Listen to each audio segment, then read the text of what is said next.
Hi everyone, in front of me I've got DOOGEE T20 and let me share with you how to enable the developer options on this device.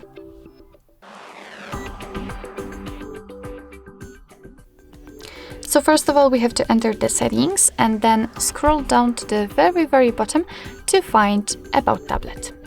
Now let's scroll down to the very bottom again to find the build number, and it may be quite confusing what I will just show you, but basically all you have to do is to keep tapping on it until you'll see that you're in the developer mode. If you've got any kind of screen occurrence set, your device will simply ask you to enter it in order to confirm the whole step, so be aware about that. And after receiving the information that you've just activated developer options, we can go back to the general settings and enter the system. As you can see here, we've got the developer options, so let's enter.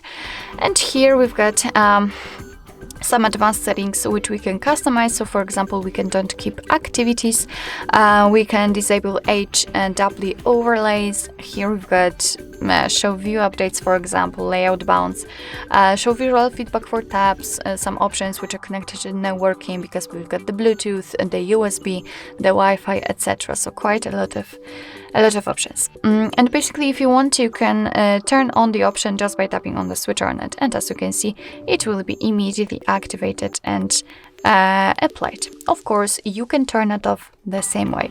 If you've got the options without the switcher, like here in the window animation scale, no worries, just tap on it to open more options. If you're done with customization of developer options, you can always turn them off just by tapping on the switcher at the top.